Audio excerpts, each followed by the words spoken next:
Hello, everyone. Hello. How are we all doing? It is that time again. It is that time of the season where the season is over. The Premier League 2024-25 season is over. And we are here today to react to my Premier League predictions that I made at the start of the season, more specifically made on the 9 months ago. So that was the 15th of August, 2024, and see basically how wrong was I, how right was I, and sort of react to how many points I got in the predictions. So yeah, if you do go on to enjoy this one, it's always good fun to do these videos and react to what we thought, 9 months ago. Then do smash a like on it.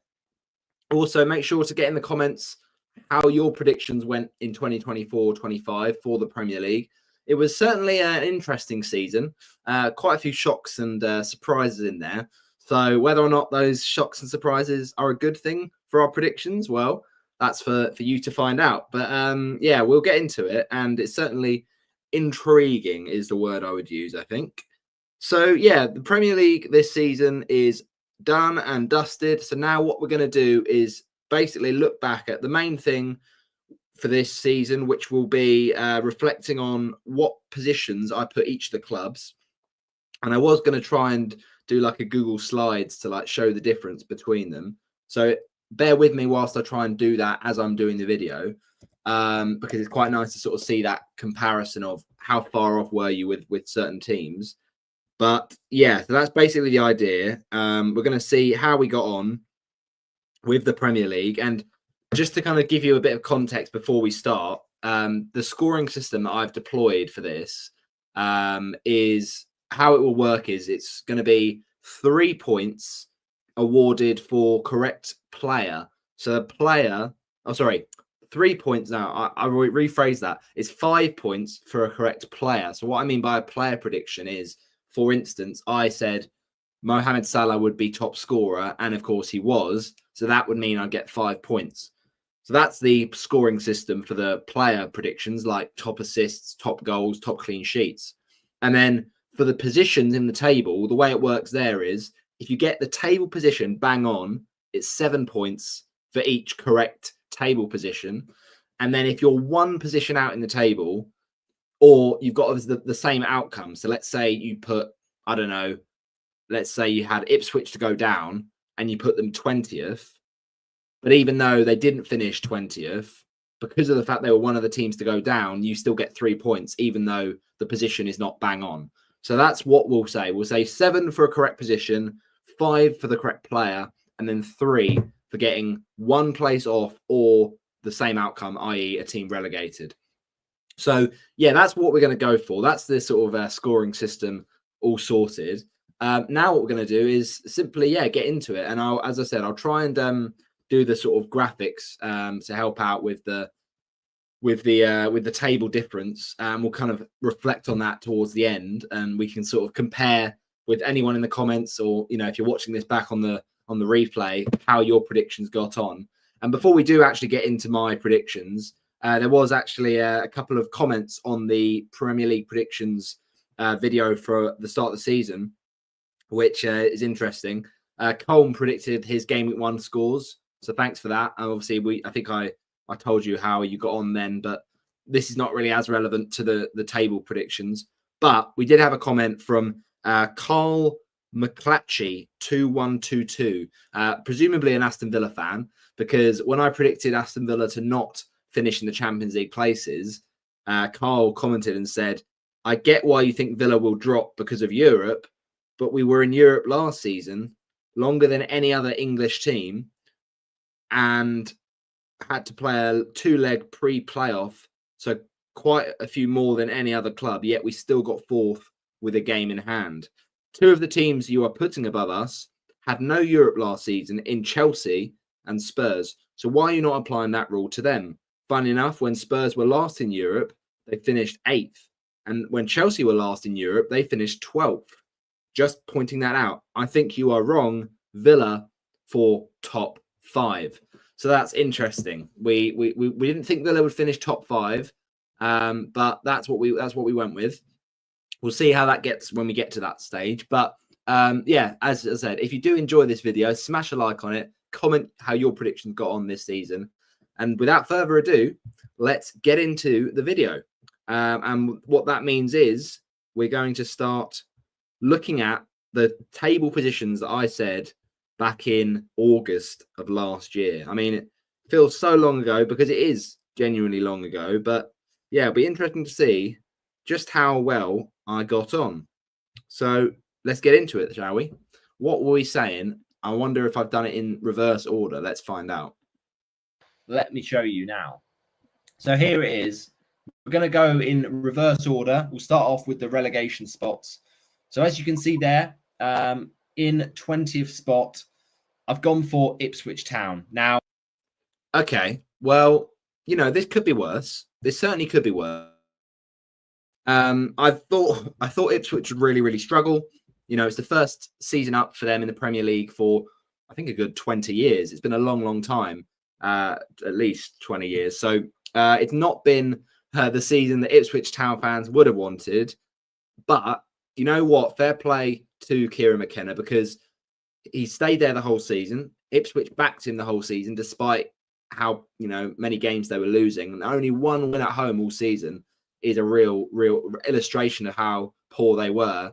But it's a shame, really, because they showed gusto, but they just let in too many goals. And ultimately, yeah, I think they've recruited really well. You know, their summer business, they brought in a lot of players that were championship ready.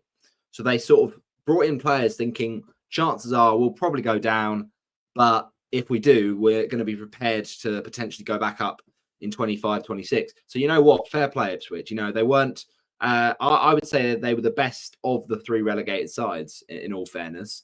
And it's a bit harsh for them that they ended up finishing below Leicester, but that was just because of Leicester beating them in match week 37. But you know, Ipswich then lost again on the final day to West Ham. It was a terrible season for the Tractor Boys, and yeah, that home record was appalling, really. But yeah, they made sensible signings. I mean, let's say, for instance, Alex Palmer in goal. If he'd have been there all season, maybe it would have been closer for them to stay up. But ultimately, those bottom three teams were just cut so adrift. And yeah, I had a feeling it would be a tough season for Ipswich. But in the end, you know, not far off with my prediction. Because they only finished one place off that in 19th. So that is our first points of the afternoon. So let me just quickly write this down before I lose track of how many points we are getting. So yeah, that is nice to see. Ipswich giving me on my first 3 points of the afternoon, just one place out. And obviously it was 3 points, not just because I was one place out, but also the thing I said about with outcome. And they, of course, just as I predicted, even though I said 20th, they were relegated ultimately to the championship for next season. And they will be one of the favourites to go straight back up. So we'll see how that gets on. But yeah, pretty happy with this. Let's see what else I said about the Tractor Boys. Now, the reason I've gone for Ipswich Town is because I think defensively they are still going to struggle. They are an attacking unit that, you know, a bit with like Leeds under Marcelo Bielsa, they'll just absolutely try and score more goals than you, even if they concede a few. Leif Davis is a really good player for them, and he should do well at this level, a bit like Matt Doherty in the first season for Wolves, a bit like Alfie Doherty for Luton last season. So there's, you know, a lot of comparisons for this Ipswich side, and we know that Kieran McKenna has been outstanding in his short spell there, but yeah, I just don't think that the step up will be easily adaptable for Ipswich, and they might, you know, cause a few shocks throughout the season, but I just think they'll be so reliant on that home form, and away travelling teams will just fill their boots with goals. So as much as I want them to prove me wrong, Ipswich Town, I'm putting you in 20th spot.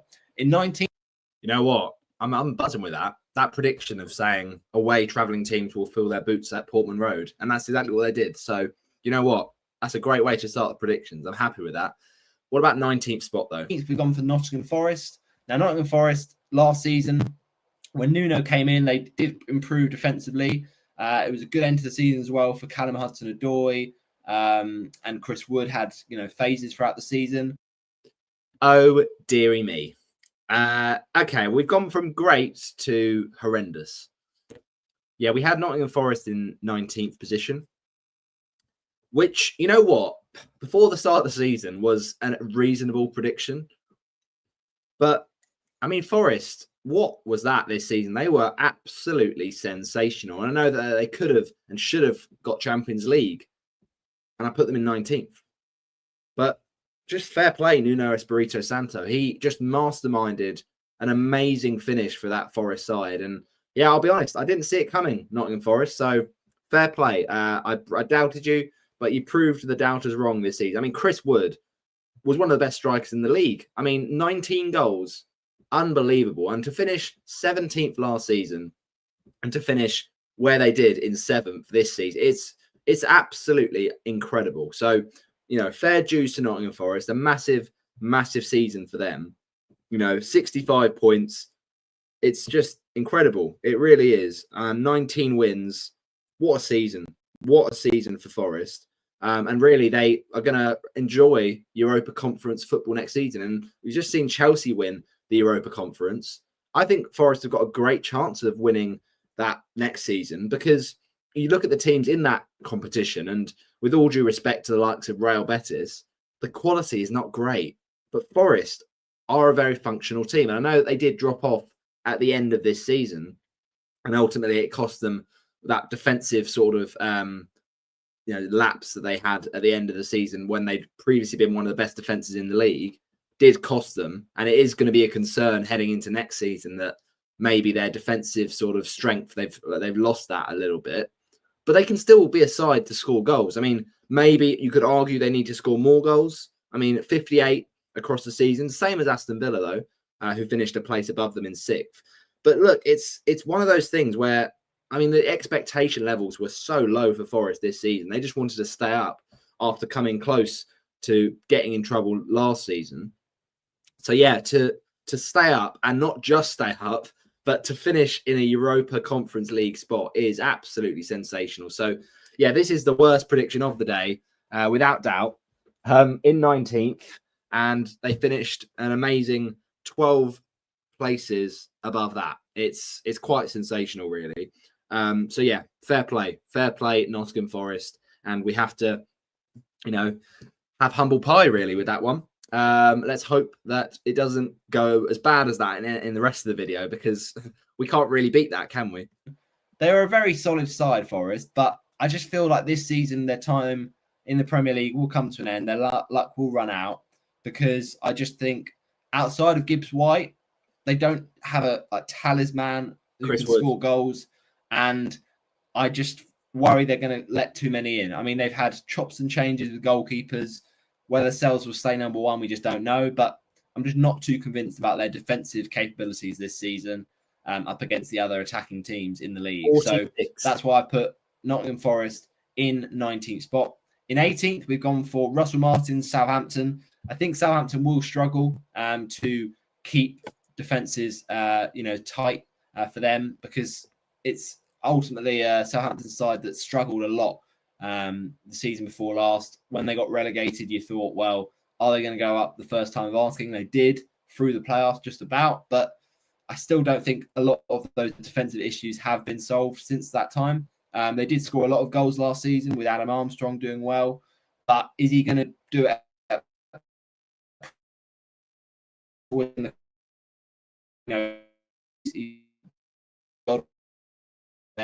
for Southampton? But so I worry about where it's going to come. Young player, well, rely on it can be quite a baptism. So I think for that reason, and Russell Martin, who's never in the Premier League before, I think it. Well, I mean, I have to say, my connection is faltering, just like Southampton's season was faltering. They nearly made history. I hope we're all still coming all through clear, people. Sorry about the technical problems. Southampton were an absolute nightmare in 24-25. I mean, they were looking and staring down the barrel of history of beating Derby's unwanted points record of just measly 11 points. But luckily, Southampton managed to get past those 11 points And yeah, it was still an absolutely shockingly poor season for the Saints. And Russell Martin, who, as I said in that video, had no Premier League experience in managing, did really, really struggle. And the side just kept on losing. And he only got one home win. In fact, I think he only got one win in his time at Southampton, Russell Martin. And that was against Everton at home. And then Ivan Juric comes in and you're thinking, right, I've never heard of this guy, but can he do something?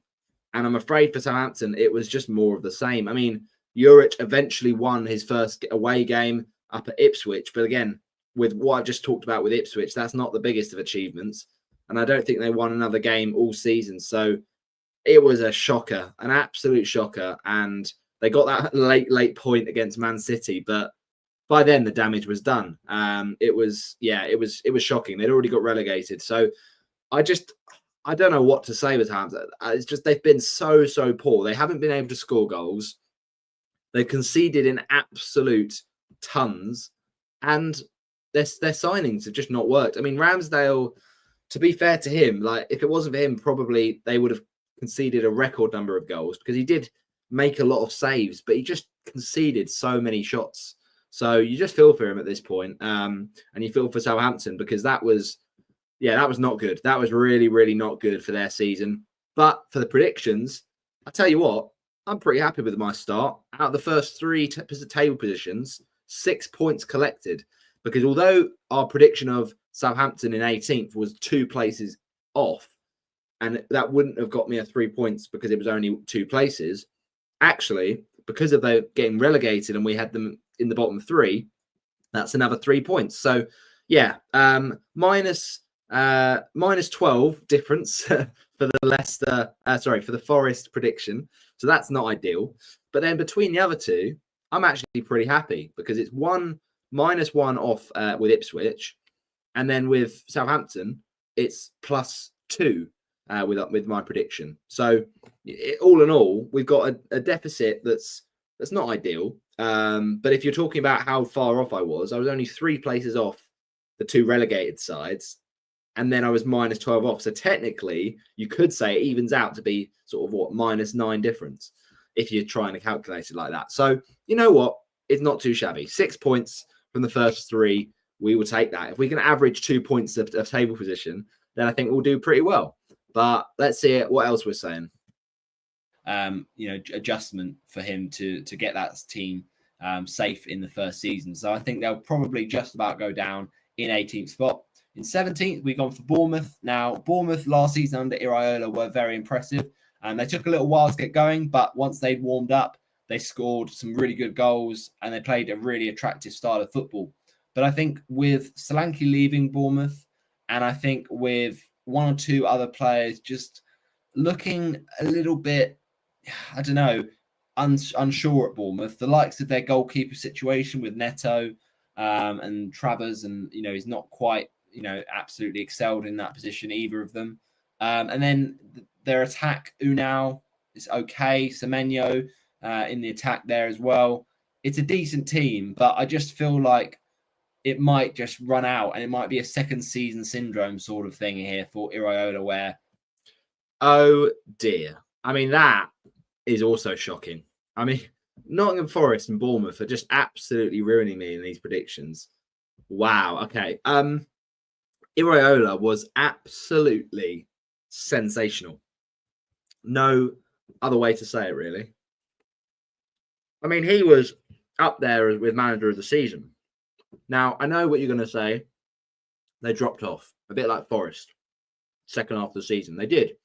But when you think about the fact that Bournemouth did let go of Solanke, and that for a lot of clubs would have really hurt them when it came to scoring goals. But wow, did they make up for it? I mean, they were scoring goals all over the pitch. They had people like, I don't know, up front, they just put Dango in there and he was suddenly scoring goals. They were getting goals from Kirkes at left back. They were getting goals from, Senesi or whoever it is. Like, they were getting it all over the pitch. And the job that Iraola did was absolutely incredible. So impressive. And we could have been talking about a Bournemouth side a bit like Forest in the Champions League places. or even in some form of Europe, right? But again, a bit like Forest, they dropped off. They dropped off massively, and it was a shame because they had a really good season. And at one point, it looked like they were going to finish their record position, but they weren't able to eclipse their record of 9th position in 16-17 under Eddie Howe. And they finished 9th, which matches that season. But of course, I think they got more points this season with 56, which is a very impressive season when you think about losing Solanke. And fair enough, though, with the keeper situation, because before in that video, they hadn't signed Kepa, and he was a really, really good addition. He made a big difference to their defense. And towards the end of the season, started letting them a few more in. But yeah, fair play. Fair play. Bournemouth proved me wrong big time. And you just got to say, listen, fair play. The other thing I've got to say about Bournemouth is, I mean, where did Kluivert come from? I know Kluivert was good last season at times, but nowhere near to the level this season. Like, he has been incredible. And even he has dropped off a little bit at the end of the season. But there was just that period where Kluivert was just getting goal after got like a hat trick at Newcastle. It was just fair play, Bournemouth. So yeah, they missed out on European football in the end. They just kind of slumped towards the end. But you know what? With my prediction, it's not ideal, is it? It's really not ideal. Putting them in 17th, again, it looked logical because they have had seasons like that. They've had seasons where they've sort of flirted with relegation. But yeah, this season, Bournemouth were just different levels. And they finished 9th. So yeah, in the end, it's not ideal, but eight places off where I had them, but no points, obviously, for that. But what about the next position in 16th spot? Teams start to figure him out, his system, and I'm just not sure if Bournemouth will absolutely keep loads of goals. They won't find their way goals. I don't think. I think they have enough to stay up, so that's why I put them in 7th. Sorry, before we go to 16th, we talked all season about how amazing Forest's defence was. In the end, they conceded 46, Bournemouth, which is as many as Forest. So, like, if we're hyping up the Forest defence, we should hype up Bournemouth as well. Like, teams like Newcastle, Villa, they all conceded more goals than Forest and Bournemouth. It's fair play. It's fair play. Brighton conceded more, but that's maybe not a surprise. But it's an amazing season for Bournemouth. So fair play to them. And they finished 9th in the end. But what about 16th? City. I think Leicester will have a good campaign under Enzo Maresca, who is a. I'm joking. Chill out, Leicester fans. No, under Steve Cooper. Steve Cooper's a very solid Premier League manager. We know this. I don't think he's likely to, be able to give the solution for Leicester overnight, and it will be tough for Leicester fans. I just trolled you earlier about Maresca, but he was really good for them. So for him to have jumped ship straight away, it's unfortunate. But I think Steve Cooper is a very good Premier League manager, and I think he just knows how to make sides hard to beat. I think Leicester have got a lot of goals in them as well through the likes of Fatawu, Mavididi, who was excellent last season. Decordova-Reid's a good bit of business. I just think they've got a very solid team, Leicester. So, yeah, I'm going to go for them in 6. I mean, this is a shocker. This is an absolute shocker. I don't know why we were hyping up Steve Cooper so much. I mean, look, he'd done well to keep up Nottingham Forest. But I don't know why I suddenly thought that Leicester would fix all their problems. Not fix all their problems, but I thought they'd have a chance of safety. Oh, my word. They were abysmal. Like, the fact is, they finished above Ipswich. And I know Ipswich were bad as well. But at points in the season, I would argue Leicester were worse. Because they just conceded so many goals, Leicester. And the thing I said in that video, they'll get goals through Fatawu and, Decordova-Reid and stuff. No, they didn't score, mate. They literally scored 33 goals all season. That is the second lowest in the whole league. Like 33 goals. Are you having a laugh? 33 goals in 38 games. That is shocking. I mean, if it wasn't for Vardy getting a goal on the penultimate game of the season, and he chipped in with a few goals this season, I mean, they had nobody. They had absolutely nobody to score goals for them. And look, 82 goals. I mean, when you concede 82 goals, sorry, not 82. My bad. 80. So, yeah, Ipswich was 82. So they conceded 80 goals. So this is the thing I said about the teams getting relegated, cut adrift. I mean, Ipswich conceded 82, Southampton 86, Leicester 80. No one in the whole entire league conceded anywhere near that, really. I mean, the next worst was Wolves with 69, but everyone else was, at least 11 better goals conceded. Like Tottenham were up there with 65. But oh my word, they were shockingly bad, Leicester. So, yeah, this is not ideal. We obviously still on the 6 points here because we got Leicester completely wrong and we got Bournemouth completely wrong. So, yeah, not looking good. I was getting excited about 6 points from 3, but now it's 6 from 5. So, this is not ideal. But you never know. We might start to gain a bit of momentum, hopefully. So, yeah, not great at all with my Leicester prediction of 16th. 16th. Then in 15th, we've gone for Everton. Everton always find a way to stay up every season. It's their last season at Goodison Park. And I think they do need goals. They've signed Njai. We'll see if he can really click in that attack. But they were one of the best defenses last season, despite their kind of flirts with relegation yet again. They're not a bad side. They're just never quite going off and really reaching their level of potential they would want to get to. So they're a bit of a kind of underwhelming team sometimes, but I think this season could do okay. They would be happy to have another season safe in the league. And I think as long as they don't get relegated into that new season with the new stadium next season in 25-26, then that would be, a relief for them. They will want to push up higher in the table, but I just think it's really competitive in that kind of stage of the league and that position of the league. It's just there's a lot of good, decent teams there. So I think Brentford up next. Well, you know what? I'm pretty happy with that prediction. It doesn't get me any points, unfortunately, because I was 2 places out. Because I had Everton in 15th. They finished in the end in 13th. Which, you know what? There was a point in the season where I was thinking Everton might go down here. They were just playing so poorly under Sean Dyche. I mean, shocking. Absolutely abysmal. But what David Moyes did when he came in was just transformed that team. That defence got about 5 times better. And yes, scoring goals has still been a problem for them. But you know what? Players like Beto at Everton, got transformed by David Moyes. So, they had a really good second half of the season when you compare it to what they had at the start with Sean Dyche. So, fair play to Everton. 13th in the end is a good sort of finish before that move to this new stadium. So, yeah, look, really, really fair play. I had you down lower, but 0 points for us there, and we're still on 6 here. So not ideal at all. 6 from 6. And now we move into the next spot, which is 14th position. In 14th, then, Frank here, he does have to rely on Tony staying. But I think Brentford are a solid team enough that they can score goals. And, I do feel that they do have defensive problems because Flecken, it was his first season, he had to adjust, didn't keep loads of clean sheets.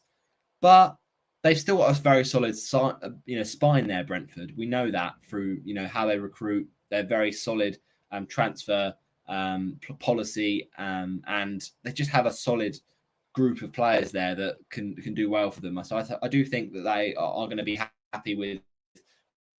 Do you know what? I wish I'd had them a bit, but in the end, I don't hate that prediction because they were losing Ivan Toney. At the time of recording it, I don't think he hadn't left yet, but I had a feeling he would go. And I mentioned in that video about how they had defensive issues, and I think that was true this season. But what I didn't really appreciate is just how many goals they'd score. I mean, Brian Mbeumo and Yohan Wissa just went up another level this season. Like, they were that close to European football. So really, it's quite amazing what Frank has done with them this season. I mean, they started off and their home record was absolutely amazing, but then their away record was pretty abysmal. And as the season got on, they started to improve their away record. So Brentford have had a really good season. And I think they'll count themselves unlucky they didn't get any Europe, but ultimately I think they just left it a bit too late. But, you know, their form towards the end of the season, I mean, they went on a run of amazing wins, consecutive wins. So, yeah, Brentford, fair play. Look, fair enough. I doubted you, had you down in 14th, but they finished 4 places above that in 10th.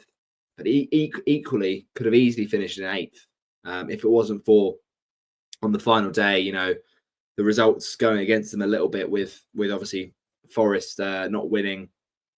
And, you know, the likes of Brighton winning as well to secure 8th. So, yeah, fair play. Fair play to you, Brentford. 10th spot is a very good season. It's just whether or not they can keep hold of now Brian Mbeumo going into next season. That's going to be a bit of a battle for them because of how good he's been this season. But, yeah, not too shabby. But unfortunately now it's 6 from 7. It's not great. It's really not. So we need 13th with Wolves to bail us out. What did we say? 13th spot, we've gone for Wolves. I think Gary O'Neill did a fantastic job for them last season. You know, it wasn't the easiest of situations coming in, obviously, so late before the start of the season.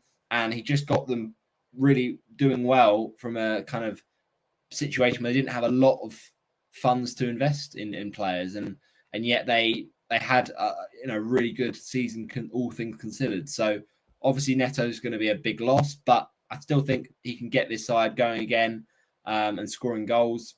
It's just I'm not sure they're going to be pushing up the table much more than about 13th. So that's why I put them there. You know, it is one of those things. I've just seen the comments. Thanks for joining, Jordan. Appreciate it. Jordan, hi, man.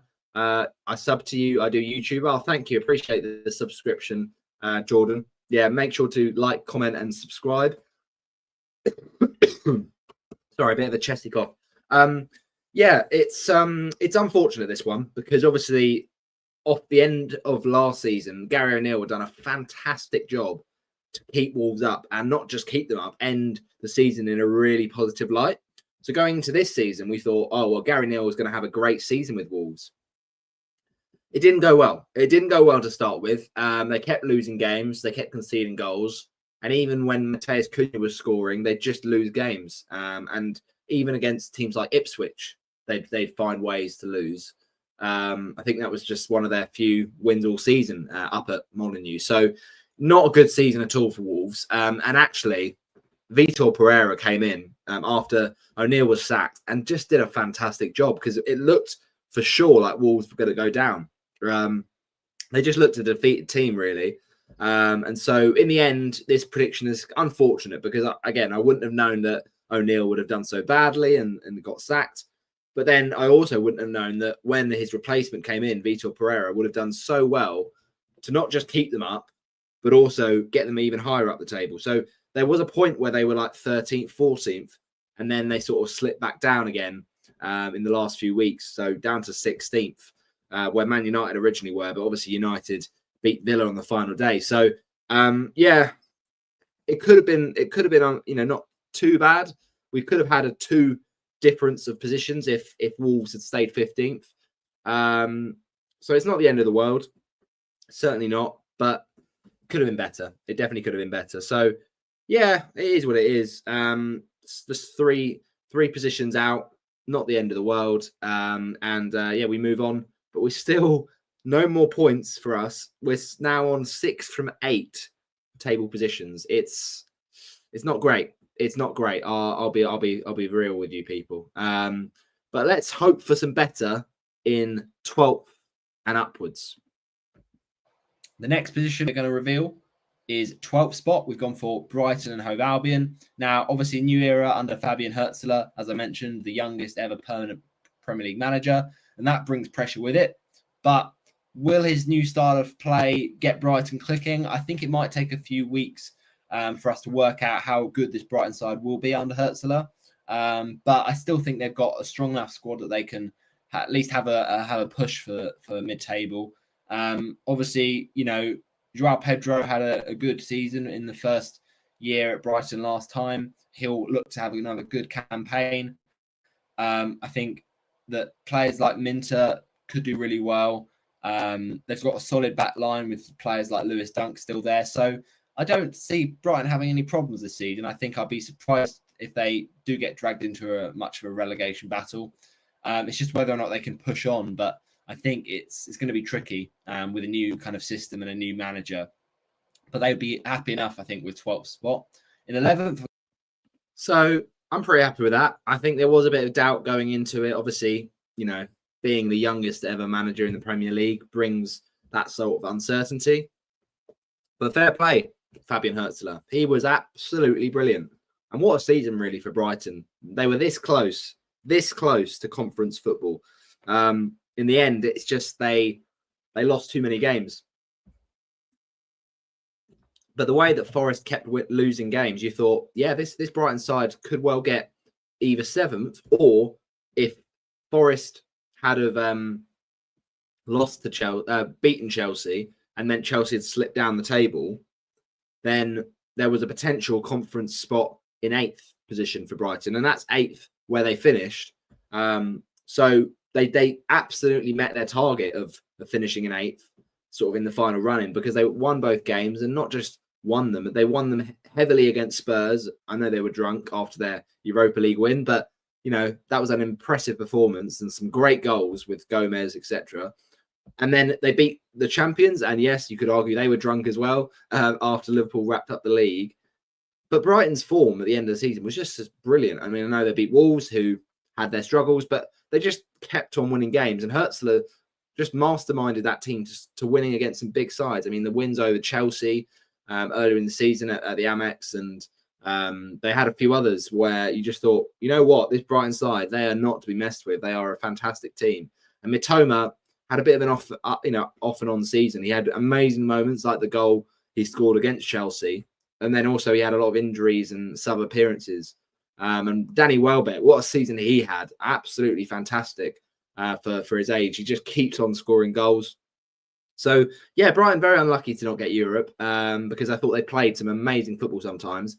What cost them ultimately is just the goals they conceded. I mean, when you look at trying to finish in a European spot, you can't concede 59 goals. It's as simple as that, really. It's got to be lower than that. So yeah, 8th spot though is a fantastic season for Brighton, and yeah, not too far off with this from my prediction. Just 4 places off. Yeah, I've had them in 12th. So still nil point for us. It's not great. It's now 6 from 9 table positions. Our average is looking pretty awful, but hopefully things are a little bit better for us in 11th spot. What are we saying for that one? I've gone for Fulham. Now, Fulham, as I said before, really well-run club. Great manager, Marco Silva. He just knows what he's doing.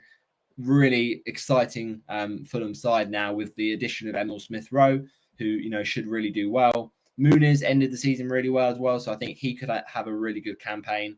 And then, yeah, all around Fulham are just, it's very positive vibes. It's just looking really strong in their squad. I think they've just recruited well, and they'll hope that the sale of, you know, their midfield maestro, as it were, Palhinha, doesn't affect them too much, but I don't think it will.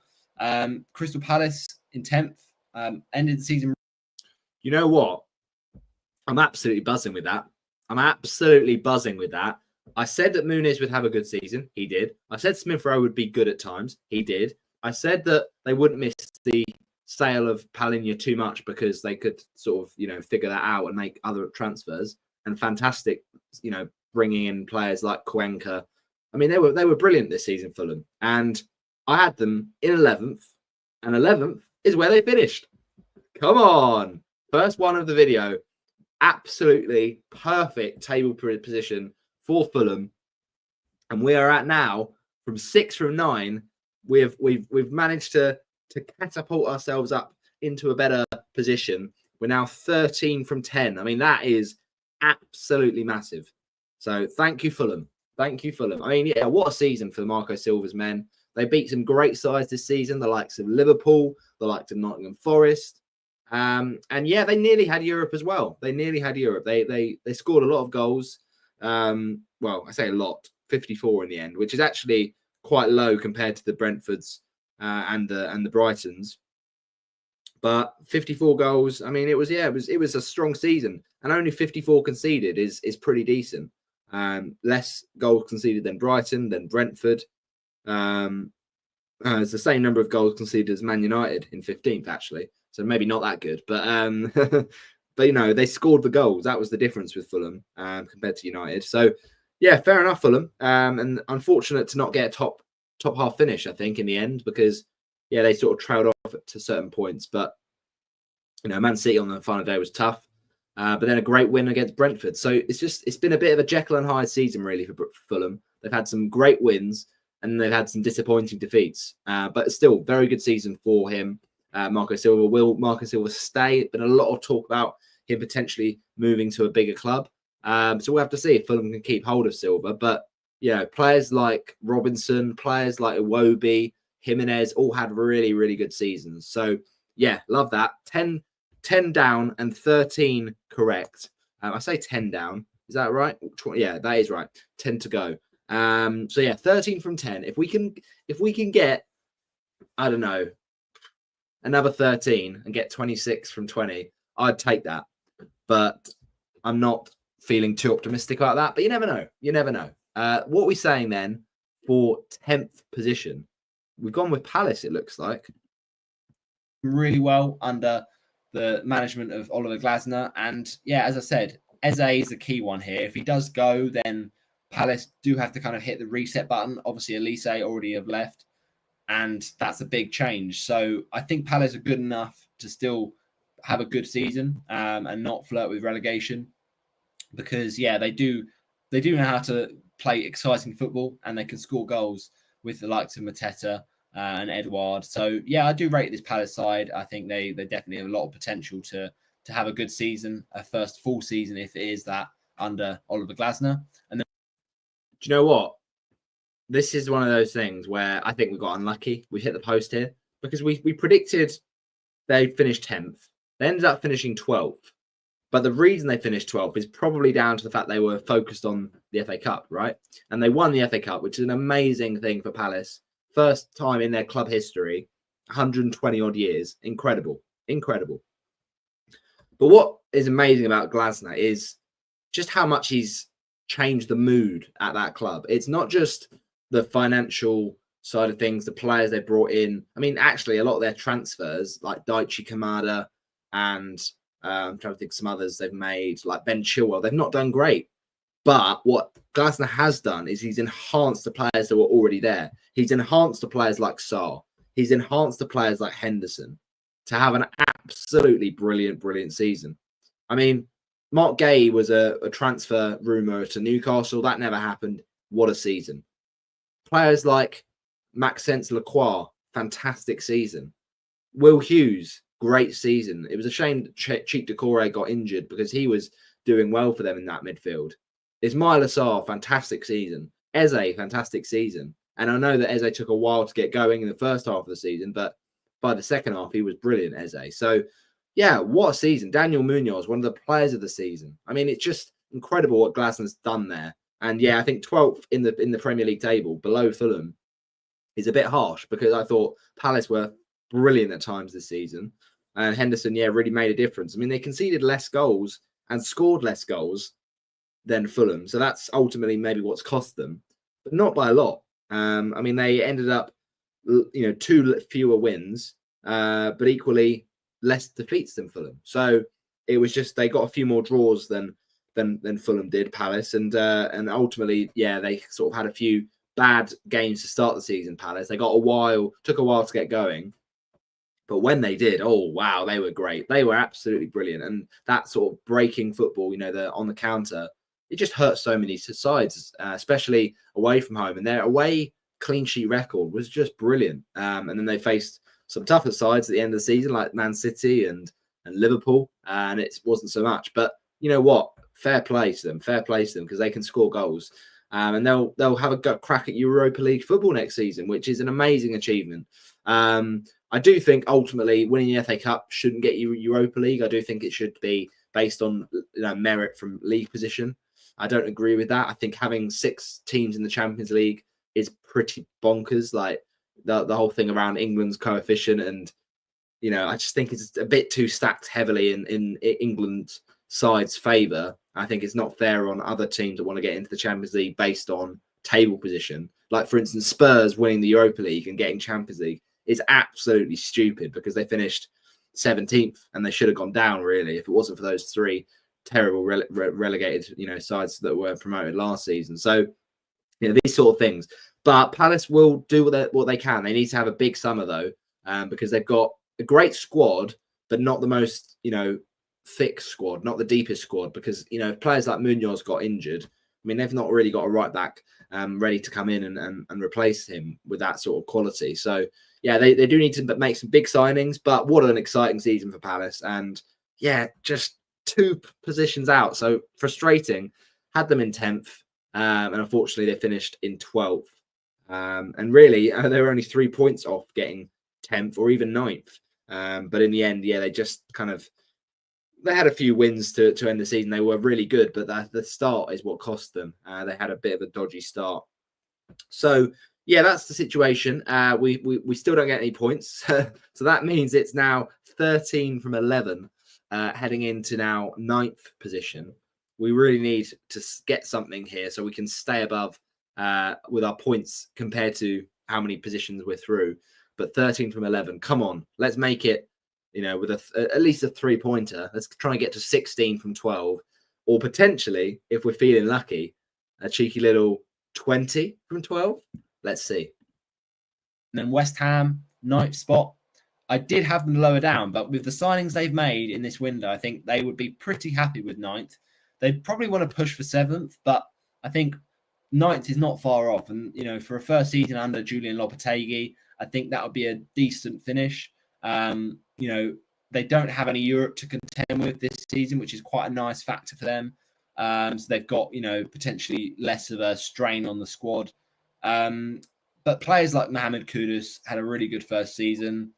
We also had a really impressive kind of piece of business with regards to Fulkrug. I think he could be their game changer in terms of that attack. If you have him, leading the line and scoring goals, that's a completely different West Ham side to what we're used to. Whereas they've relied on Bowen, being that number 9 in previous seasons. As good as he is in that position, still, I think having more goals spread around that attack is going to be beneficial. So yeah, West Ham I think should have a decent season. Then in 8th spot, oh dearie me, we've had another shocker. We've had another shocker here. I mean, only 5 places. I say only. It's not great, is it? Because West Ham, I mean, they really should have gone down this season. They were that bad. It was Bowen FC this season for West Ham. And I mean, I guess when I predicted this, I couldn't have foreseen Lopetegui having such an awful start and getting sacked as early as he did. But they were rubbish. And when Potter came in, he didn't really make things better. If anything, it actually got worse under Potter. So yeah, it's been a baffling season for West Ham, just how poor they've been. But that man Bowen, however bad West Ham are, that guy just keeps scoring goals. I'm not sure when his stag do is. I know it's the Saturday after the final Sunday of the season, so maybe he's already had his stag do. But if he hasn't, good luck, Jared. Hope you enjoy, because he'll be very soon getting married to Danny Dyer. But I mean, what a season he had! What a season! Incredible. When you factor in how poor West Ham have been, he's just so consistent every season. However good or bad West Ham are, he just gets goals, and you're like, fair play. I think he should be in the conversation England-wise, honestly, because he made sub appearances off the bench at the Euros, and I just think he does something where he grabs a game by the scruff of the neck and makes something happen. But ultimately, yeah, West Ham, shockingly poor. Defensively, all over the shop. Areola had a terrible season. It's just been terrible. And Potter, yeah, did not have the desired impact. But luckily for them, I mean, they're ultimately, I mean, I'd argue Wolves were better than West Ham this season in terms of performances. I know that Wolves conceded a lot of goals, but yeah, Wolves were pretty bad defensively too. But West Ham, I feel like Wolves scored more goals than West Ham. Am I right? Yeah, that's true. 54 goals for Wolves this season and only 46 goals for West Ham. I guarantee of those 46, about 38 of them will be a Bowen, contribution, a goal or assist. That's what it feels like anyway, because it's just been shocking for West Ham. But they finished above Wolves in the end by 1 point on 43. But I mean, yeah, in the end of the day, West Ham, they were only 5 points off. 5 points off Tottenham. Comfortably safe, of course, because of how bad Leicester and Southampton and Ipswich were. But they could have easily finished 17th, West Ham. So yeah, look, Potter's really got to have a big summer. He's got to have a big summer of recruitment and trying to get them much better than last season, because 24-25 was not the one for West Ham.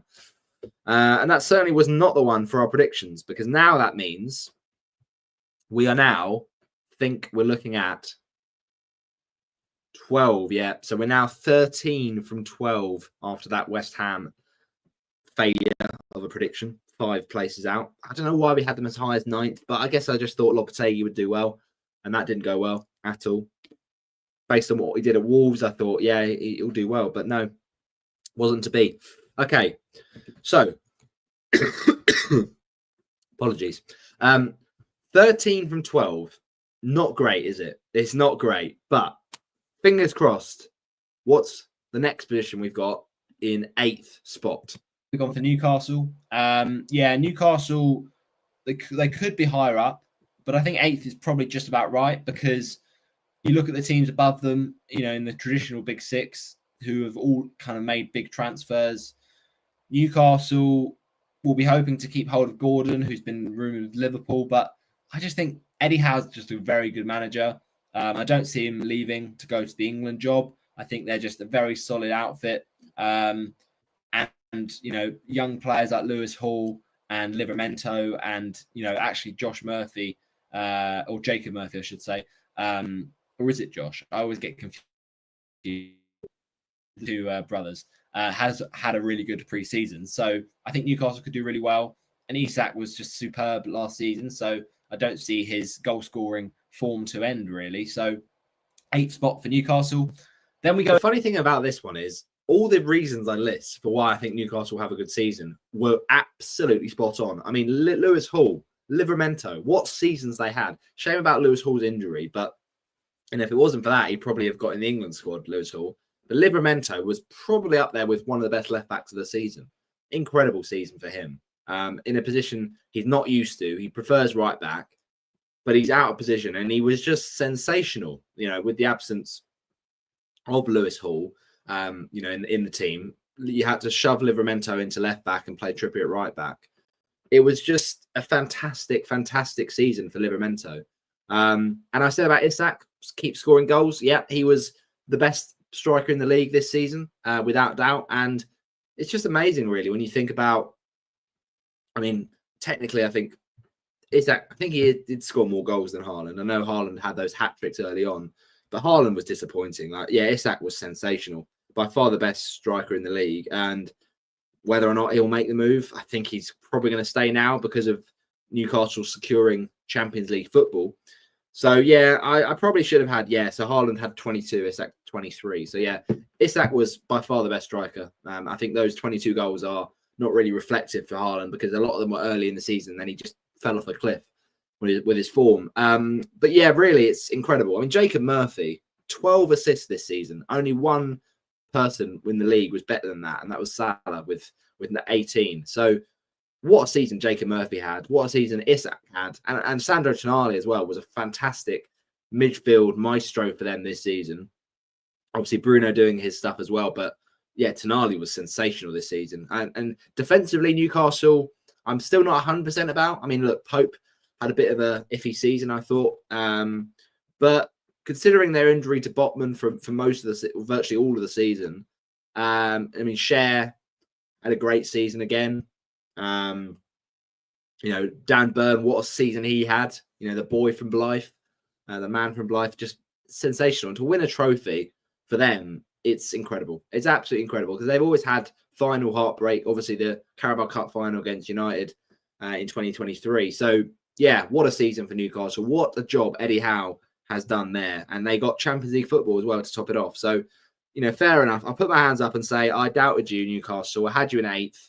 You ended up finishing a bit higher than that in 5th. And to be fair, it could easily have been higher than 5th. But in the end, Newcastle lost on the final day and Chelsea won. So that's what made the difference. But yeah, look, fair play, Newcastle. Great season. And Champions League football next season. Fair play, Newcastle and Eddie Howe. So again, people, I have to say this. It's not nice to say, but 13 from 13. We're now level pegging going into the last few predictions. I mean, it's not looking good, is it? It's really not looking good. We had a good start with the predictions of Southampton, Ipswich, and Fulham, and then it's fallen off a cliff really with things like West Ham, Bournemouth, and Nottingham Forest. So yeah, need a good top 7 here. Hopefully, we can be saved. Into the Europa spots, the European places, and in 7th, grabbing Europa Conference League is going to be Aston Villa, I think, because now here we go. This is interesting. So obviously we didn't know about Palace winning the cup and obviously the coefficient and all that stuff. So in the end, 7th was Conference League, but there was a point where we thought 8th would be Conference League. So it was all a bit confusing, really. You could argue that in previous seasons, right, it's been 5th and 6th is Europa, 7th is Conference. But obviously with this season being top 5 is Champions League, I think many people thought, oh, would that mean that 6th and 7th is Europa and there isn't a conference, or there is a conference in 8th, right? But in the end, it was a conference in 7th. Now, I had a feeling that there would be a team that we wouldn't be expecting to get conference football. I went for Villa. Instead, it should have been Forest, who I had going down. But you know what? 7th for Villa, I'm pretty happy with that. I mean, it's actually going to earn us 3 points because we had them in 7th. They finished 6th. And yeah, again, arguably, you'd say Villa should have got Champions League football, but we all know what happened. We all know what happened on the final day. Some controversy for sure. So 3 points for us there. So we're now up to 16 points. So 16 from 14. That's what I needed. I needed that. I love that. I think I deserve it. But yeah, look, at the end of the day, Villa, they really should have got Champions League. There was a point where you thought they were going to get it, and in the end, they're going to have to settle for Europa League in next season. But you know what? They already won the Conference League. They won the. I think they win the conference. No, they didn't win the Conference League, but they got to the semis of the Conference League. Aston Villa, and obviously had a really good season in the Champions League this season. But going to next season in the Europa League, I think they could be one of the strongest teams again. So, a lot of people will say, oh, if let's say for whatever reason, Villa had won the FA Cup this season and then finished in the top 5, they would have actually had a choice between Champions League qualifying rounds or straight into the league group phase of Europa League.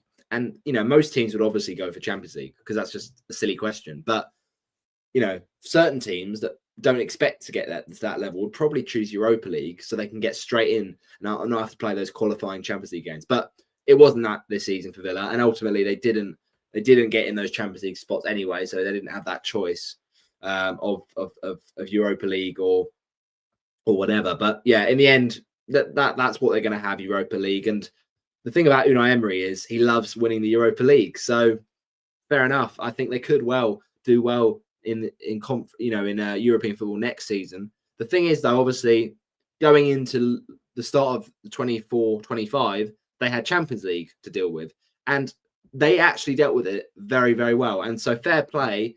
I will say, the comment I got from that original video that was commented on. Hang on a second, bear with. Who was it? Let me just shout out his name again. It was Carl McClatchy back in August said, why do you think Villa will drop? And I had them in 7th, and they were higher than that. So fair play, but only by 1. And you were so convinced that they were going to get Champions League football, and they didn't. Because he was saying, oh, we got fourth with the game in hand, yada, yada, yada. And he was saying, oh, we're going to get Champions League. Did they get Champions League? No, they didn't. No, they didn't. So, yeah, I'm afraid I've cooked you there. Sorry, Carl, but that's the way things go, mate. But yeah, look, 16 from 14. Very happy about that. We needed that. Needed that desperately. And fair play, Nottingham Forest. But yeah, in the end, one position off. We take the 3 points. Now, what about the Europa League spots? Now, obviously, things have changed here because I thought it would be 5th and 6th. In the end, the Europa League spot was 6th. So only one team in the league positions got Europa League, which, of course, was Aston Villa. The other team, of course, Crystal Palace. But it's interesting, isn't it? Because, obviously, Spurs won Europa League. Do I think Crystal Palace can win Europa League? Probably not. Maybe they can. But do I think that someone like Villa's got more chance of winning Europa League than Palace do? I think they probably do, just because Emery's a winner. Palace, let's see what they do in the summer. But yeah, it's interesting. However, ultimately, what we're getting to is, who did we put in 6th spot? Who did we have to finish just inside the top 6? Unai Emery is a very, very good manager. I think actually this is a little bit lower than what I thought I might put Aston Villa at the start of this season. But I just look at the other teams around them and I worry that with their Champions League involvement, that it might just mean their league form suffers a little bit as a result. But I do think it will be tight. You know, Watkins had a fantastic season last year. You know, really was just so good all season. And, you know, players like Leon Bailey, players like Maatsen, who's come in, it's an exciting team. And I think they can definitely keep scoring goals the way that Emery side has got them doing. So I don't see any problems for Villa in terms of having a good season. It's just the teams ahead of them. It's not so much a comment about Villa's lack of form or potential. I just think it's the team ahead of them will want have a really good season. I think they've got potential to have that. So that's why I've put Villa in 7th. In 6th spot, grabbing a Europa League spot, is going to be Manchester United. Well, Manchester United. I mean, what an absolute stinker of a season they had. Yeah, nil points for us here. So that's now 16 from 15. 16 points from 15 positions. I mean, how bad were Man United? How bad were they? And Erik ten Hag sacked. And again, I wouldn't have predicted him to get sacked as early as he did. But they were just shockingly bad. And they just kept it up all season. Amorim came in and you feel for him because the tools he was given with that Ten Hag team was shocking, was absolutely shocking. And Bruno Fernandes was the only player with any sort of credit. I mean, Amad Diallo had a great, season as well. But outside of those two, it was just shocking, absolutely abysmal. And again, I said it with Spurs, but if it wasn't for those 3 promoted sides that had shocking seasons, I mean, United could have easily gone down, genuinely. And that's not just being dramatic. It's the truth. You just watch them week in, week out. They're just conceding goals and goals and goals. And Onana was just horrendously bad. And United just couldn't score goals. And oh my word, how poor a season Rasmus Højlund had. It was shocking. I mean, when Xerxes scored on the opening day, I think everyone was like, oh, this new Xerxes guy is going to be their man. How many goals did he get? Like 3 full season? I mean, it's just shocking. Absolutely horrendous. I mean, I don't know what to say with Man United anymore because it's all about this summer window. If they don't make big signings, now Cunha is pretty much locked in. They need to get in defensive players because the defense has been all over the shop. Now, maybe another keeper. They just need a big summer clear out, and it's looking like Fernandes might go to Saudi. So there's problems, but they need to fix those problems in this window and give him the window, back him in the window, United fans, because Amorim has been dealt a pretty tough blow with these cards that he's been given, right? And he hasn't had a window to sort it out. Now he's got that window. So Ruben Amorim won't have anywhere to hide if he can't well, at least a club the size of Man United. I know their financial, restraints that there are there because they are struggling a little bit with that, but they're still a side that, yes, they won't have any European football next season because of losing that final, but they're still a big club. They're still one of the most followed clubs in the world, let alone just the Premier League. So, if Ruben can get things turning around there, then they could have a great season. And without the European football kind of disrupting the league stuff, maybe they'll have a good season. Just look at what Spurs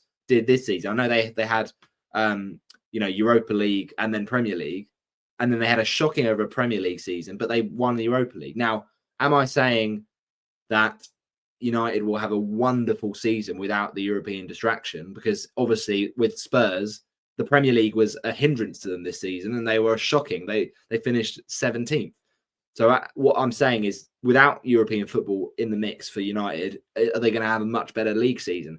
Probably not, but there needs to be an improvement. Like Matheus Cunha could do really well, but he needs to hit the ground running. I mean, he's got swagger about him. He's got class, but he needs the players around him to help him because he can't do it all on his own. And if Bruno does leave, I mean, that's a problem. That's a problem. So we will see. But yeah, not great for our prediction, this one. We had them in the top 6 and they finished, was it 15th in the end, Man United? So yeah, shocking season. 42 points, which is the same as Wolves and less than West Ham. But in the end, actually finishing, ironically, after losing to them in the final, finishing 4 points above Tottenham. So yeah, not great at all. But Ange probably goes as well anyway. So they will have big questions for Amorim, and he's got to answer those questions. And otherwise, a new manager will come in. It's too big of a club for them to put up with it again for another season. But I hope Amorim does get the backing, and I hope he has a good window. So that's 6th position. Surely things can only get better from here, right? Right? Because we've got 5 more positions. So from 15 positions, we have 16 points. Now, I know what you're going to say. That is shocking, Roberto. That is shocking. It is, I know. But we're just above the average. We're just above points per position, 16, 15. So let's hope. Let's hope for some more points here. Let's move in to 5th. Now, as you can see there, it is Tottenham. I think because Ten Hag's got another season under his belt. He'll obviously be looking towards that top 4 and thinking he needs it. Now, I think the signing of Matheus de Ligt is actually a really good bit of business. We know he's always been a bit of a Rolls Royce of a defender, a centre back that United need alongside Martinez, where you've got the injury to Lenny Yoro.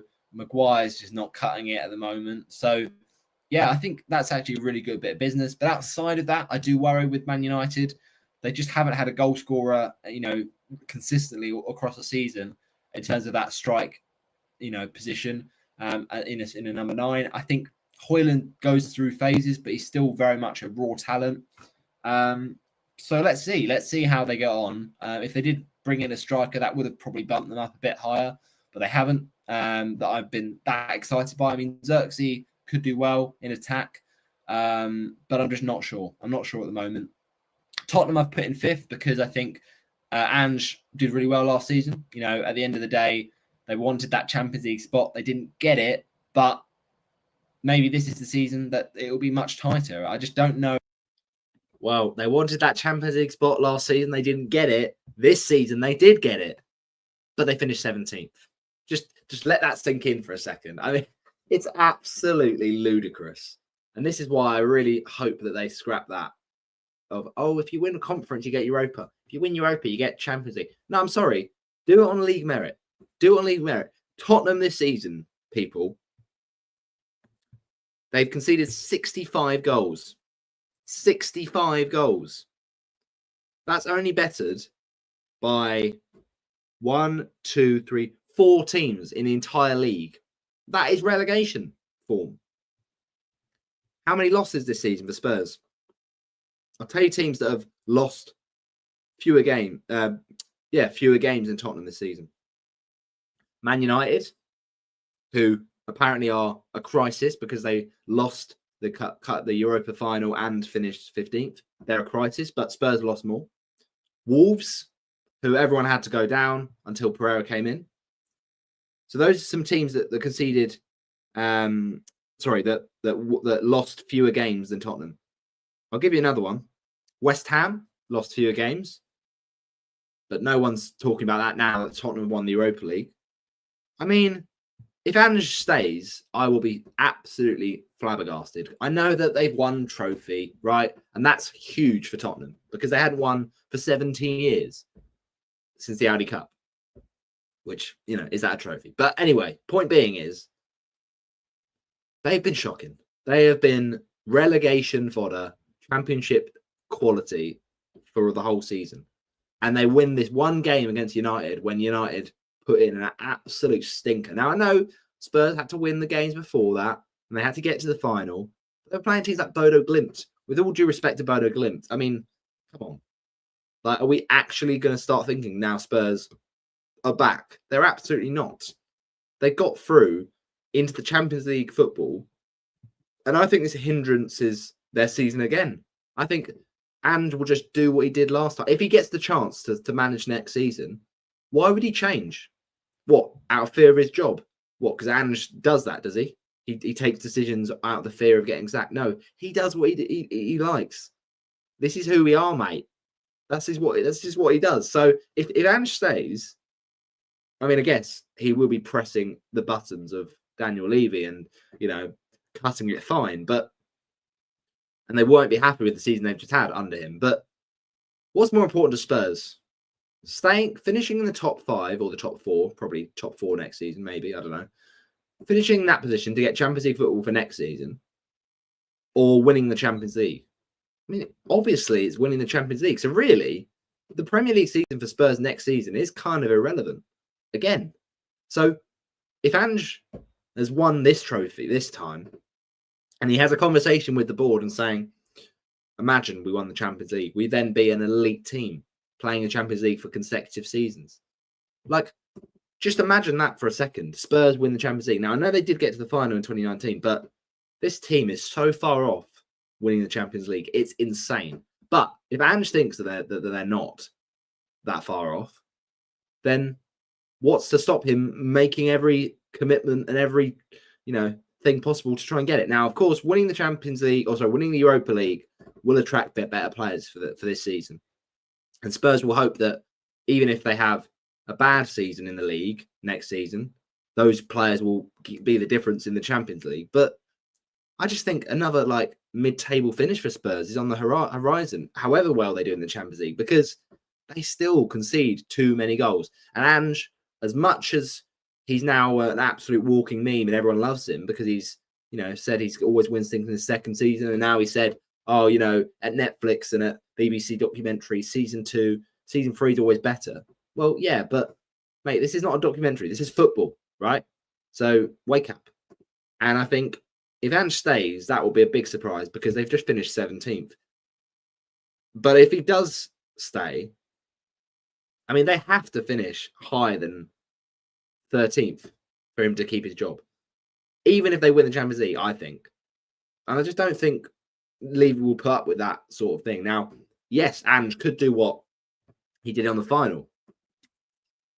And Ange could start being more conservative, but it's not what he wants to do, is it? That's not who he is, mate. So, as much as Spurs could try to do that and try being more defensive, then this is the problem with Spurs. I just feel like they're just too top-heavy of a team. They've got players on their day.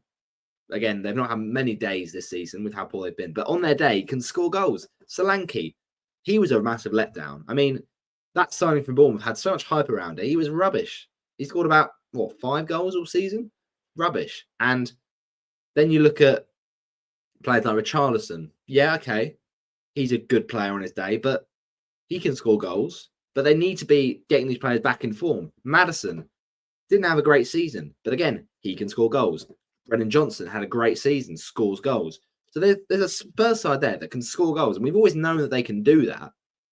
But it still doesn't address the elephant in the room of that defence. I mean, yes, Vicario got injured. Yes, they've had injuries to Van der Ven and injuries to Romero. But if Romero goes off and leaves, which has been rumoured, I just worry for that defence again. So we're digressing a little bit here, but what I'm getting at is Spurs were shocking.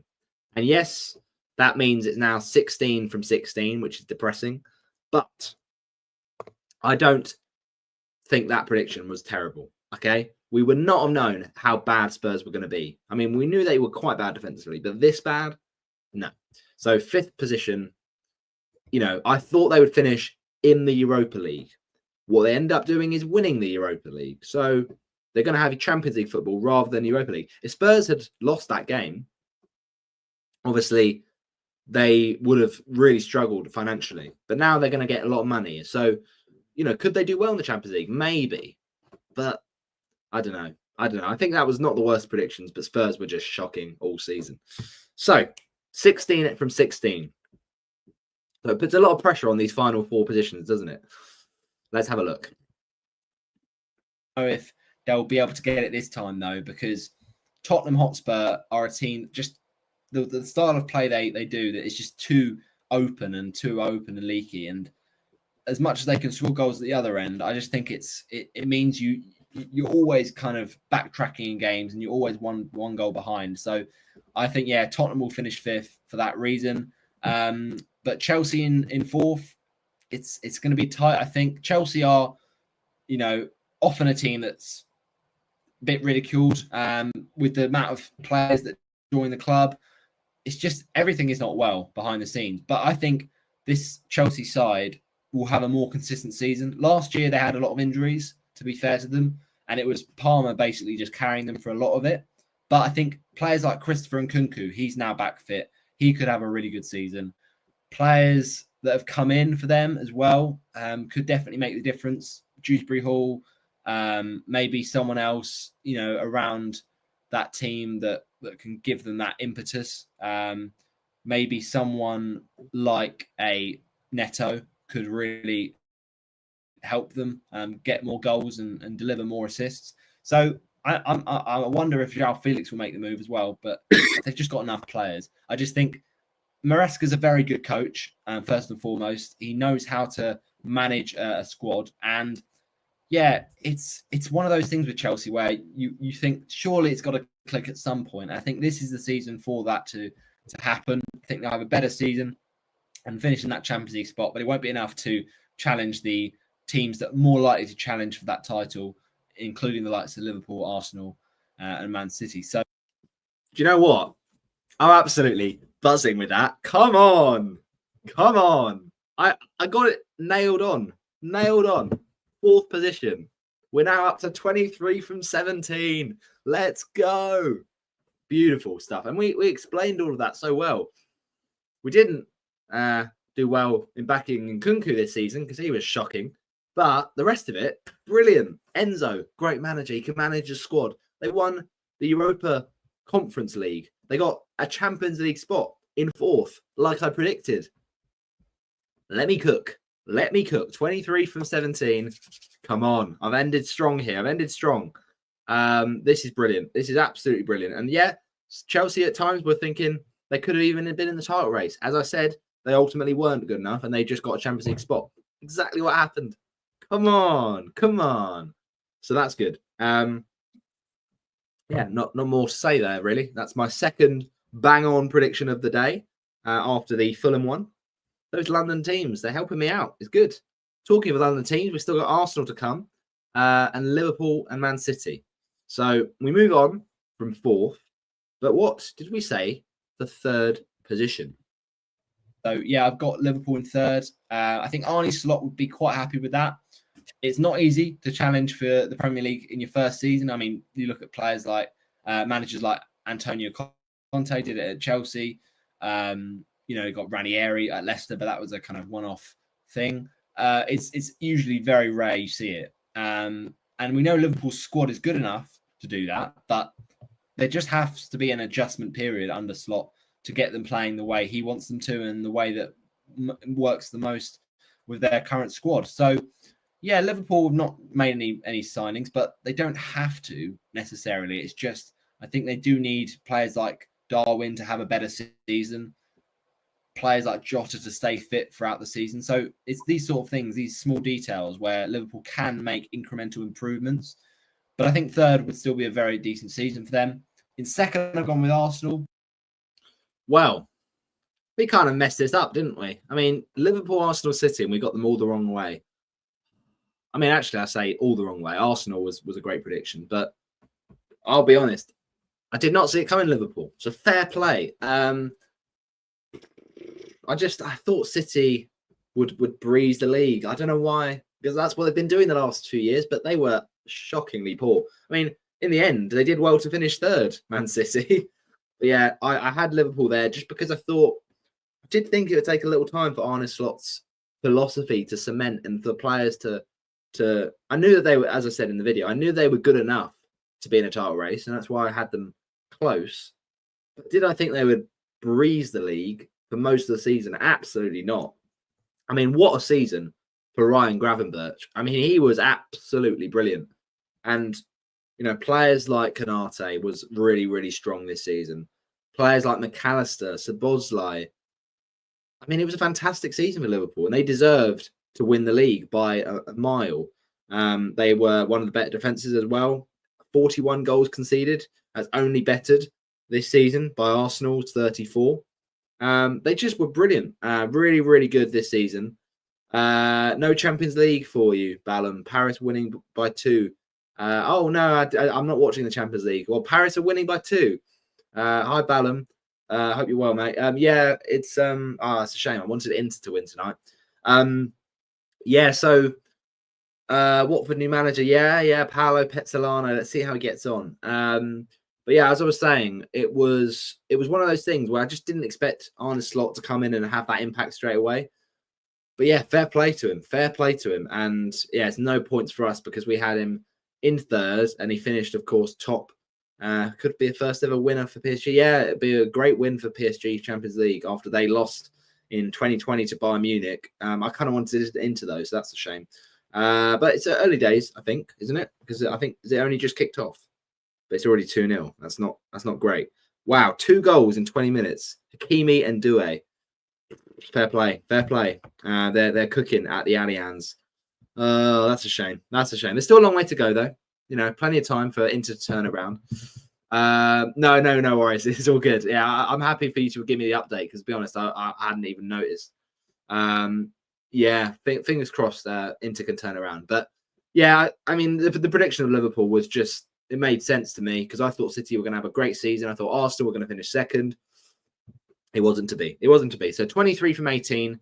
Not too shabby, but wow, what an impact Slot made. I mean, he was just such a calming presence. I mean, after Klopp left, live with the final. And honestly, Ballum, I wasn't that interested by the Champions League final. I know a lot of people are, but it's because it's 2 non-English teams. But I want Inter to win for what it's worth. But yeah, I really am surprised by Liverpool. They just went up in every category. I mean, Trent in his last season at Liverpool, it wasn't his best season, but he had his moments. He had his good moments. He had his not so good moments.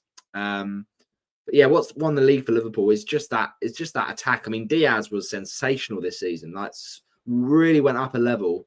Do you know there's a Benfica team in the London who play at Amersham non-league stadium, more local? Yeah, well, I'm Hertford, Ballum, so that's not too close to London. I mean, it's not far. You just get the train in, but yeah, not very local. But as a Liverpool fan, yeah, John is now Ajax manager. Our bold assistant manager. Fair enough. Yeah. But yeah, what a season for Liverpool. Fair play.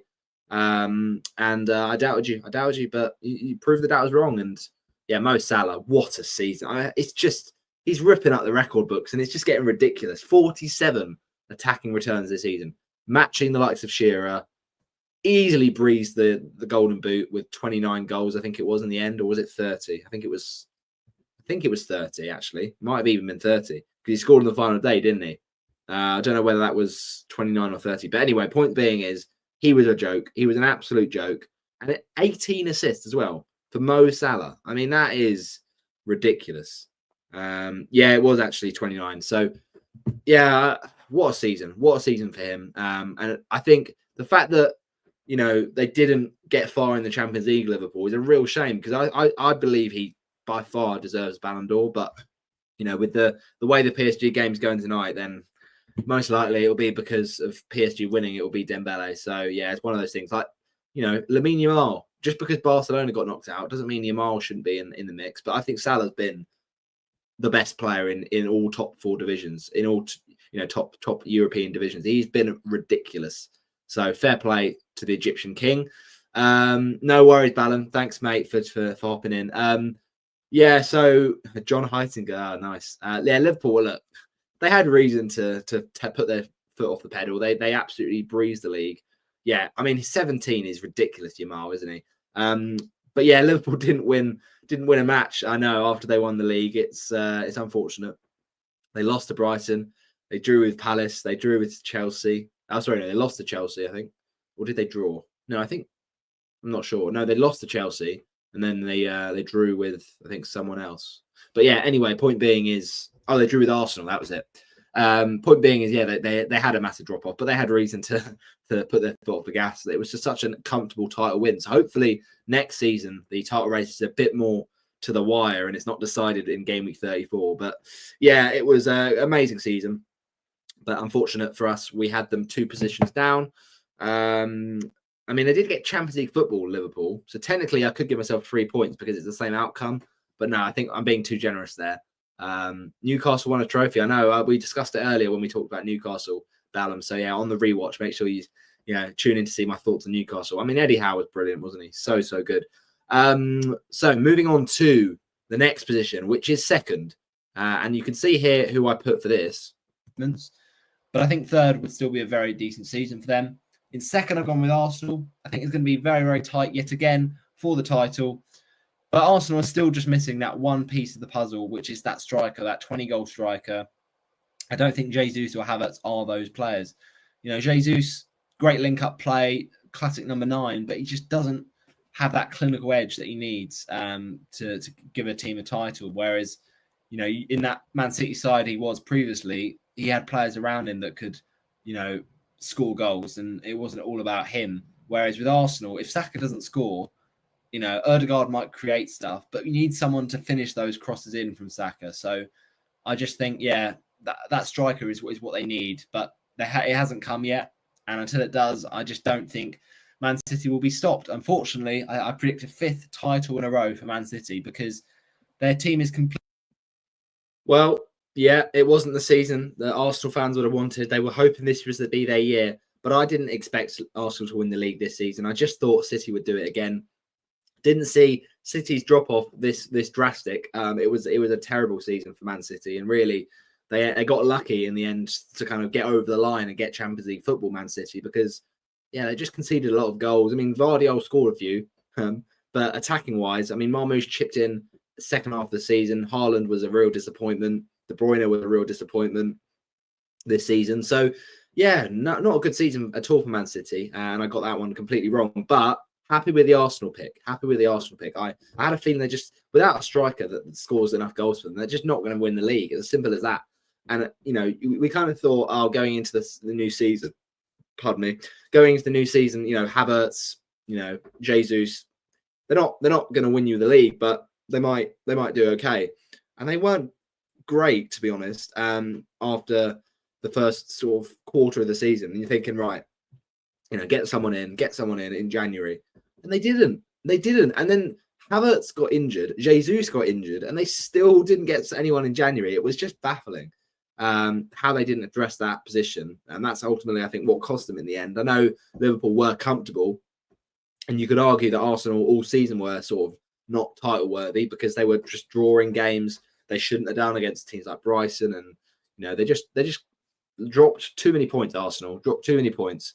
Conceded not many goals, but then in the games that they did concede, they just lose their heads. Like the Palace game, for instance, at the Emirates. Like I know they'd already knew that the title was over by then, pretty much, but you know, just silly errors. Raya had a pretty good season. Obviously, won the Golden Glove alongside Matt Sells in Forest, but yeah, Arsenal were really, really a problem in terms of scoring goals this season. I mean, obviously the injury to Saka didn't help. But even Saka this season, I mean, 6 goals all season, not one of his best. Defensively, though, that's just where they've been really good. So they they need a striker. They've got rumours of Zubimendi joining, which would help them. I think it would allow Rice to play a bit further forward and play as that 8, which he's done really well this season, playing that attacking role. A few more of those free kicks would be nice for them. But Zubimendi would be a great signing, but that wouldn't fix it. That wouldn't be the answer. They still need that striker, whether it is Alexander Isak, whether it is Victor Gyökeres. They just need a striker that's going to get them at least 20 goals a season to have any chance of getting that title. So, yeah, they still got to pick that lock, and it's going to be a big summer for Arteta because if he doesn't, have a good window, if it is a bad season for Arsenal, there's no reason that they keep him, because if they're a side that want to win things, they've got to go up a next level, and that might mean getting a new manager. But look, what Arteta's done with Arsenal is amazing. The progress he's made with them, but they can't keep finishing second. Okay, they've got to find that way. So have a little look at comments. What are we saying here? Balam says a brief Watford question. Thoughts on their owner selling Udinese to Serie A? In Serie A, yeah, he's trying to sell them. Yeah, so looking likely that pretty much virtually confirmed that. Yeah, Pozzo's Gino Pozzo's selling Udinese, who's of course the sister club of Watford, which I think you play it both ways. On the one hand, it's positive for Watford fans and for Watford because you'd hope that now that means all of his concentration, all of his backing financially will go into Watford. And so hopefully we can have a good season in 25-26, a lot better than last season, which, we should have really gone down, but cleverly, managed to pull a mastermind really out of nothing and steered us towards, at some point in the season, playoff contention. It was incredible what Cleverly did. But yeah, he still sacked Cleverly, Gino Pozzo, and it's frustrating. But ultimately, yeah, selling Udinese, you might say is good because he can focus now on Watford, but you'd also argue a lot of our transfers, incoming business, comes from Udinese. So if we are financially in the mud, then we are even more in the mud now because we don't have that link to get players. And after we finished 14th last season, who's going to want to join us? Now, we did bring in Kyprianou, which is a really good bit of business for a free transfer from Peterborough. He's a fantastic defensive midfielder and scores goals as well. So, yeah, I think he's a really good player to bring in. And if we can keep Louza, that would be really nice. I don't see us keeping Chak Fatadze, but if we can keep Louza, that'd be really lovely because then we could have a midfield of a Kayembe or maybe a Duomo, a Louza, and a Kyprianou. It would be a fantastic midfield. The issue is we still need to do what Arsenal need to do, is sign a striker because, Bayo, he got 40% of his goals in one game this season. He was very frustrating in terms of the goals he scored. I know he was a top scorer, but that just was a reflection of how poor the season was. We just didn't score enough goals. So we need a new striker. Bayo's left and gone to Udinese, funnily enough.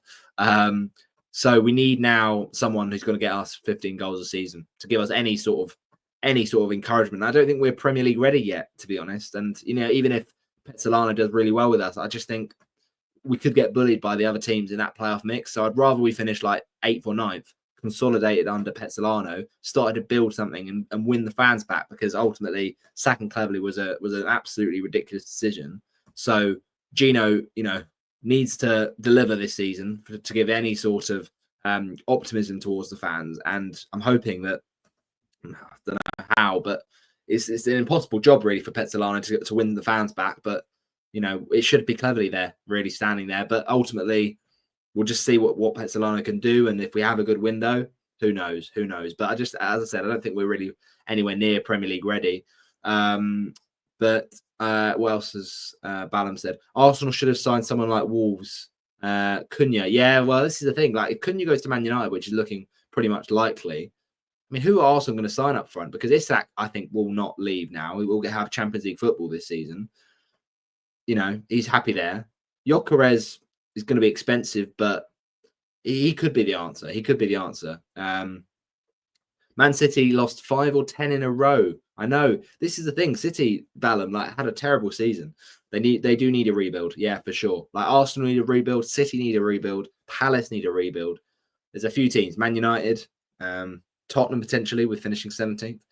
Marmoush did miss the FA Cup final penalty as well. Yeah, exactly. A few low points for City this season.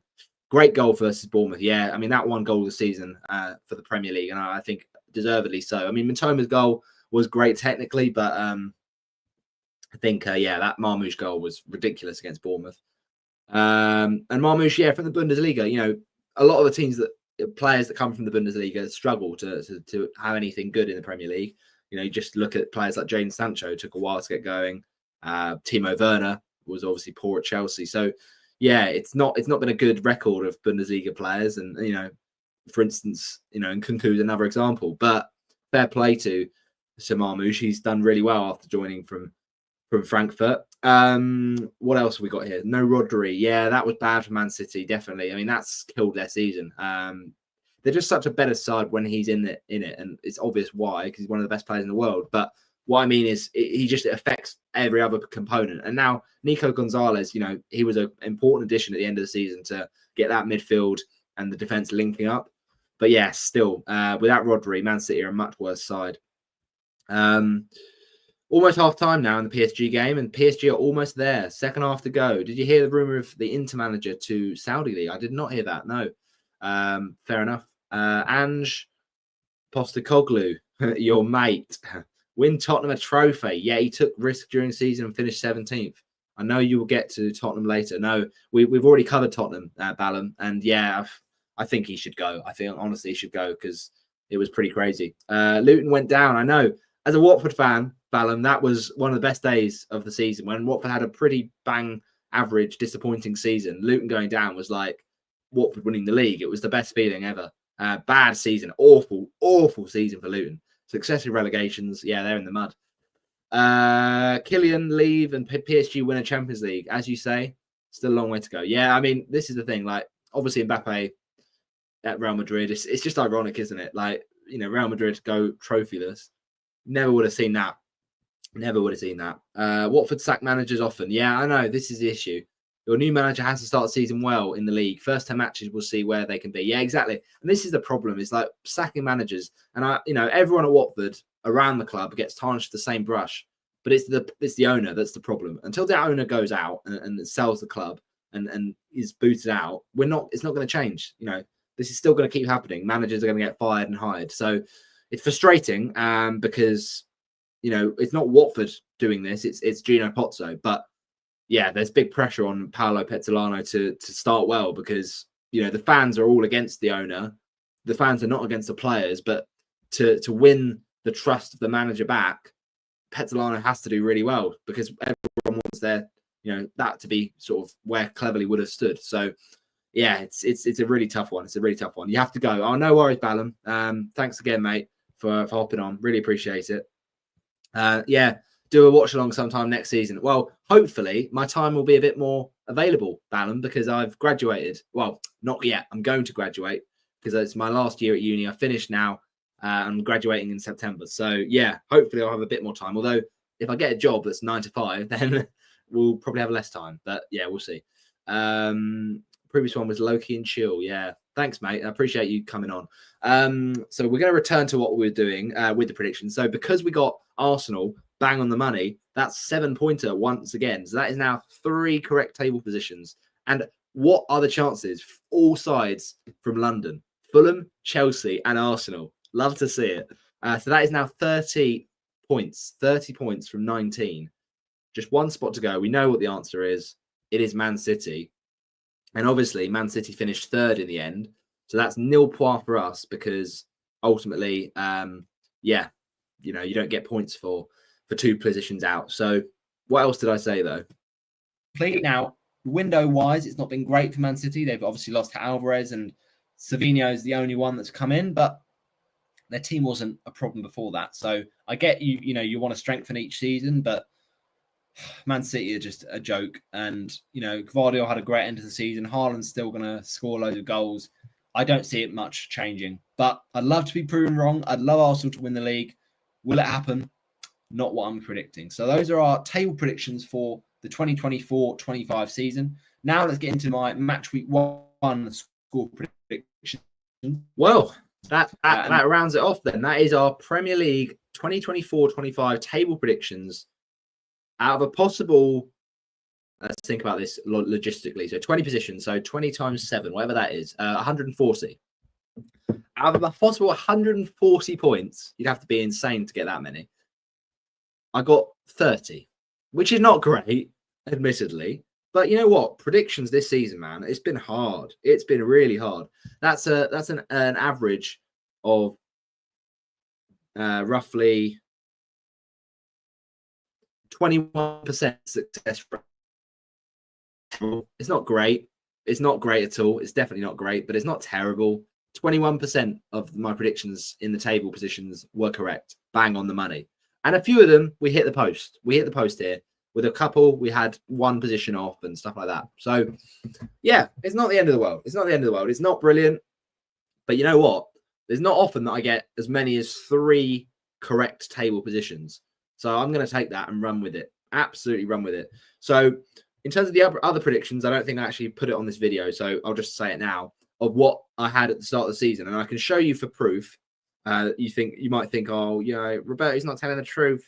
This is not legit. No, trust me, it is. It definitely is, because at the start of the season, as with my table, I wrote on a bit of paper, the old-fashioned way, basically, what my predictions were. And you can see here on a board at my home, back at home, I had my predictions. You might just be able to see that if it focuses. But basically, what that shows is we had predictions about the top scorer and stuff like that. It wasn't brilliant. Admittedly, it wasn't brilliant. But what we did have was for those top scorer predictions, I think that's what we had there. Yeah. So first prediction of most assists, it wasn't great. It wasn't great. I'll be honest. That's who we had as most assists. Declan Rice. Not ideal. Not ideal. Of course, it was Mo Salah. Then most clean sheets. This is what we had. Alisson. Now, I don't think that's terrible, because Liverpool were one of the best defenses in the league. It's just a shame that Alisson missed a few games through injury and so didn't get those clean sheets on his own. But yeah, in the end, it was a joint between Raya and Sells. What a season Sells had. And then finally, top scorer, we had Haaland. And of course, Haaland didn't even finish second. It was Isak second behind Salah.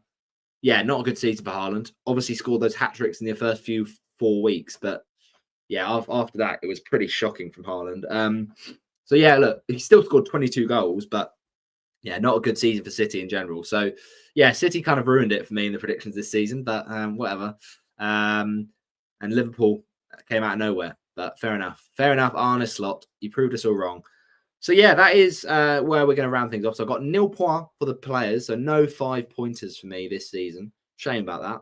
But in terms of the table predictions, 30 points from a possible 140. So is that right? Have I done the maths there? Yeah, 7 points per position. Yeah. So not terrible. It's not great. 21% success record. And we got 3 bang-on predictions, which got us a combined 21 points. And the irony is, yeah, 9 of those points were from people that we got one position out or the same outcome, so 3 points with the relegation teams, etc. So not too shabby at all. I hope you have enjoyed this video, though. That's where we're going to end things. Make sure to smash a like on it. Comment how you got on in your Premier League 24-25 predictions. And yeah, I always enjoy these ones. So thanks for watching, people. Peace out. Have a good weekend. Rest of the weekend, and we'll see you in the next one. Bye-bye, everybody.